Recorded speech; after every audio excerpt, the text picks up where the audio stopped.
Hello everyone, good afternoon. Welcome to the Unacademy YouTube channel UGC NET champions. आप सबका Unacademy के YouTube channel UGC NET champions में स्वागत है। काफ़ी ही दिनों से एक अफवाह आ रही है कि अब असिस्टेंट प्रोफेसर बनने के लिए आप सबको नेट एग्ज़ाम देने की ज़रूरत नहीं है और बहुत सारे डाउट मैं देख रही हूँ। हालांकि इस टॉपिक को कई जनों ने बहुत सारी जगह हर किसी ने यहाँ पर समझाने की कोशिश करी है कि क्या ये एक्चुअल में ड्राफ्ट है, यहाँ पर क्या बात की गई है। बट फिर भी आप सबके मन में डाउट बना हुआ है कि क्या मैम सच में अब हमें नेट देने की ज़रूरत नहीं है क्या। तो यहाँ आज मैं आपको बिल्कुल क्लियर करना चाहूँगी कि क्या है एक्चुअल में ड्राफ्ट और नेट एग्ज़ाम को लेकर यहाँ पे क्या बात कही गई है। हालांकि इस ड्राफ्ट के अंदर आप देखोगे जो पूरा का पूरा ये PDF आपको दिया गया है, यहाँ पर 28 से लेकर 29 तक पेजेस है जिसमें बहुत सारी बातें हैं यूजीसी नेट एग्जाम को लेकर भी, साथ ही साथ असिस्टेंट प्रोफेसर आप कैसे बनोगे उसको लेकर, या फिर एसोसिएट कैसे बनोगे, आपका प्रमोशन कैसे होगा, या डायरेक्ट आप एसोसिएट कैसे बन सकते हो, वो सारी बातें यहाँ पर की गई है। लेकिन यहाँ इस वीडियो के अंदर मैं सिर्फ आप सब में जो एक क्वेश्चन आ रहा है कि नेट का एग्ज़ाम अब रिक्वायर है या नहीं है, उसको मैं यहाँ पे कवर करूँगी। पूरे PDF को मैं यहाँ पे कवर नहीं कर रही हूँ बिकॉज वो आप लोगों के मतलब का अभी नहीं है फिलहाल के लिए। फिलहाल आप सबको जो पहली स्टेज है कि आप लोगों को नेट देना है या नहीं देना है, वो आपको यहाँ पे समझ आना चाहिए और उसी को मैं यहाँ पे कवर करूँगी। चलिए बढ़ते हैं। और जैसे कि आपने थंबनेल में देखा ही है कि मास्टर डिग्री अब ज़रूरी है असिस्टेंट प्रोफेसर के लिए, यूजीसी नेट एग्ज़ाम ज़रूरी नहीं है। अब क्या ये सच है, नहीं है, या अगर है तो किसके लिए है और किसके लिए नहीं है, वो सब क्राइटेरिया अब मैं आपको यहाँ पर इस छोटी सी वीडियो के अंदर बताना चाहूँगी और ध्यान से समझना और सुनना कि क्या समझाया जा रहा है। ठीक है, चलिए तो बढ़ते हैं अपने उस ड्राफ्ट की तरफ। अब अगर आप देखें, ये आपका ड्राफ्ट है जो कि देखा गया था, ये पूरा नोटिस आप सबके पास भी होगा। यहाँ पर अगर आप इसको स्क्रॉल करोगे, नीचे की तरफ आओगे तो आपके पास ये दिखेगा, ये 4.1 जो आपका ये वाला पोर्शन शुरू हो रहा है, स्टार्ट हो रहा है, यहाँ पर आपको समझने की ज़रूरत है। यही एक पोर्शन है जो समझाएगा आपको कि नेट का एग्ज़ाम आपके लिए ज़रूरी रहा है या नहीं रहा है। ठीक है, तो यहाँ पे अगर हम बात करें सीधे सीधे, यहाँ कहा गया है कि यूजी डिग्री यानी कि अंडर ग्रेजुएट, और ब्रैकेट में लिखा है लेवल 6। लेवल 6 का मतलब है जो आपने देखा था NEP जो आया था, न्यू एजुकेशन पॉलिसी, वहाँ पर ग्रेजुएशन को 4 साल किया गया। ठीक है, 4 साल का किया गया, 4 इयर्स का।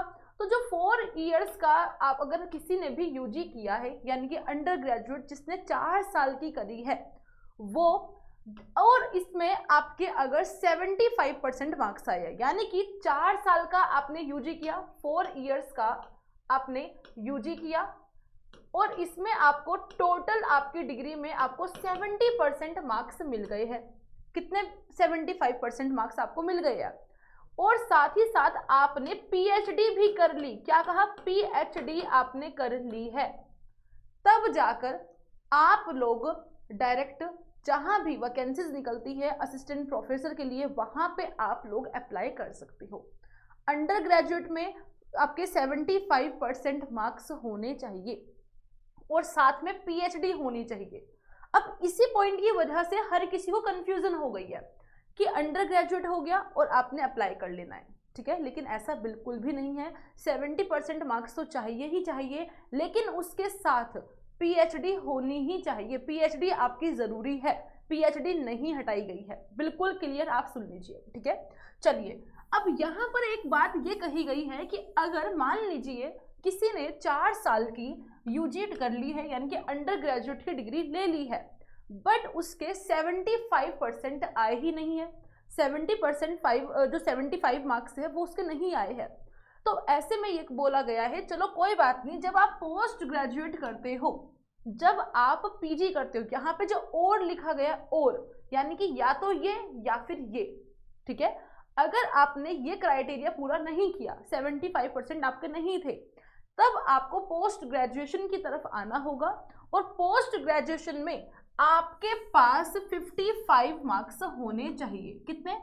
55 मार्क्स, जो कि अभी भी देखा जाता है कि मास्टर डिग्री अगर आप कर रहे हो तो 55 मार्क्स आपके मिलने चाहिए। ठीक है, तो अब यहाँ पर क्या है, यहाँ पर आपने सोचा कि चलो भाई हम सब के 55% मार्क्स है मास्टर्स में, तो हम सब डायरेक्ट असिस्टेंट प्रोफेसर के लिए अप्लाई कर सकते हैं, आप सबने ये सोचा। लेकिन एक्चुअल में ऐसा नहीं है। ये बोला गया है अगर आपके 55% मार्क्स है और इसके साथ आपने पीएचडी की हुई है, आपने अगर पीएचडी की हुई है, तब जाकर आप लोग डायरेक्ट असिस्टेंट प्रोफेसर के लिए अप्लाई कर सकते हैं। ये इसका मतलब था। तो अब आपके माइंड से बिल्कुल कंफ्यूजन हट जानी चाहिए। ये और का मतलब समझना, या तो 75% यूजी में हो प्लस पीएचडी, या फिर आपका पोस्ट ग्रेजुएशन हो 55% के साथ प्लस पीएचडी। ठीक है, पीएचडी दोनों के साथ है। अगर अभी भी समझ नहीं आया तो यहाँ पर बिल्कुल, यहाँ पे मैं क्लियर लिख रही हूँ, यूजी आपकी हुई भी है, ठीक है, प्लस 75% आपकी इसमें मार्क्स होने चाहिए, प्लस आपकी पीएचडी होनी चाहिए, आपकी पीएचडी होनी चाहिए, तब आप एलिजिबल हो किसके लिए, असिस्टेंट प्रोफेसर के लिए। अगर आपके 75% मार्क्स नहीं आए, आप लोगों ने अगर पीजी कर रखी है, अगर आप सब ने पोस्ट ग्रेजुएशन कर रखी है, एमए, एमकॉम, एमएससी, जो कुछ भी आपने कर रखा है, उसमें आपके 55% मार्क्स होने चाहिए, प्लस पीएचडी होनी चाहिए। पीएचडी मैंडेटरी है, पीएचडी जरूरी है आपके असिस्टेंट प्रोफेसर बनने के लिए। ठीक है, समझ आ गया। तो ये एक क्राइटेरिया आपका हो गया है। ओके, अगर इनमें से ये क्राइटेरिया अगर आप फुलफिल कर रहे हो तो आप एलिजिबल हो जाओगे। अब एनटी ने कहा कि एक और चीज है जिससे आप असिस्टेंट प्रोफेसर बन सकते हो, यानी कि ये तो पीएचडी के साथ है।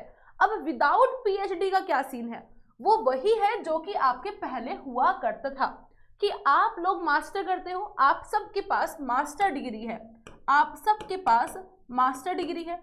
मास्टर डिग्री में आपके पास 55% आपको मार्क्स मिले हैं। कितने, 55% मार्क्स मिले हैं।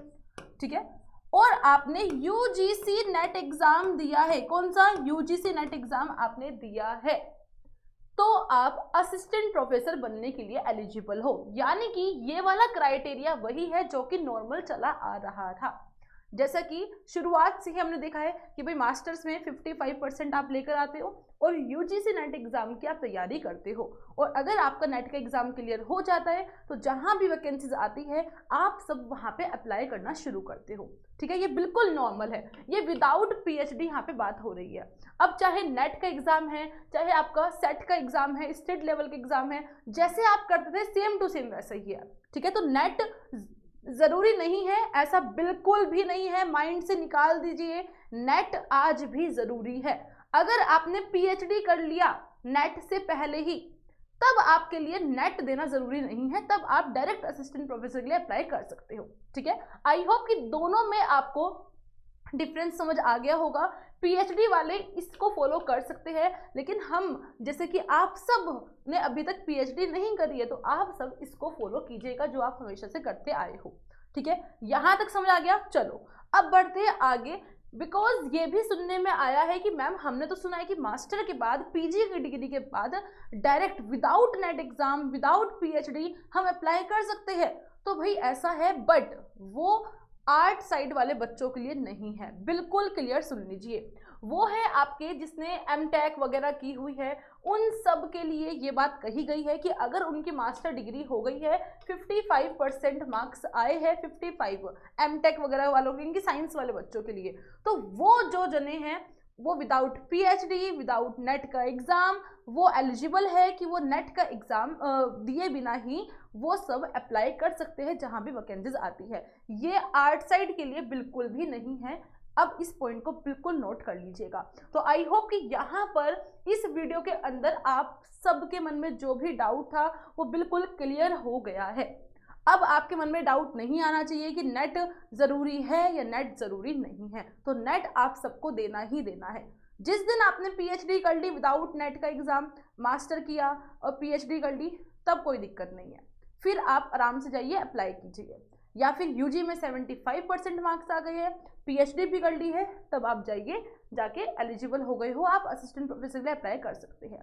ठीक है, तो आई होप कि ये जो डाउट था वो सब आपका बिल्कुल क्लियर हो गया है।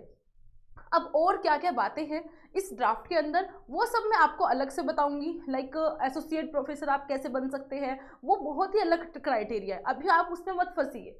अभी आप सबका जो लेवल है वो अभी एक फर्स्ट स्टेज पे, एक फर्स्ट लेवल पे आप लोग चल रहे हो, अभी आप उस पर ध्यान दीजिएगा, ठीक है। और बाकी क्या चीज़ें हैं वो सब आपको बता दी जाएंगी, लेकिन इसको थोड़ा ध्यान में रखिएगा, ठीक है। आई होप कि यहाँ तक आपको समझ आ गया है। इसके अलावा जो आप सबका मैसेज आ रहे हैं कि मैम आपका न्यू बैच कब आएगा, तो न्यू बैच आपका मेरा जो आएगा वो जल्दी ही आने वाला है।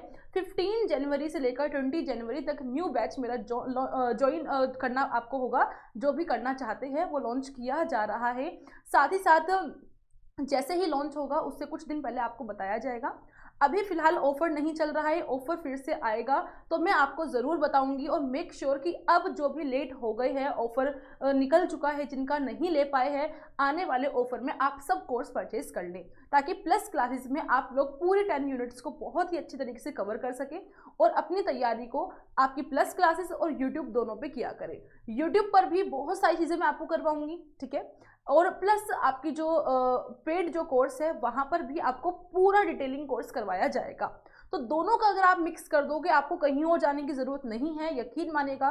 पेड क्लास यूट्यूब दोनों को मिक्स करके पढ़िएगा, आप देखना कि आपका एग्जाम कैसे जाने वाला है। अभी 2 महीने मेरे को मिले थे, 2 महीने के अंदर जो भी मैंने आपको पढ़ाया वो सब आपने देख ही लिया होगा, कहाँ से किस तरीके से क्वेश्चंस आए हैं या मेरा पढ़ाने का तरीका क्या रहा है वो सब आपने देख ही लिया है। तो अब आपके ऊपर डिपेंड करता है कि आपको क्या करना है, कैसे करना है, ठीक है। चलिए, तो इतना ही था। अब इस क्राइटेरिया को प्लीज़ याद रखिएगा और माइंड से चीज़ निकाल देना कि नेट ज़रूरी नहीं है, नेट ज़रूरी है। Okay, bye bye, take care, thank you so much.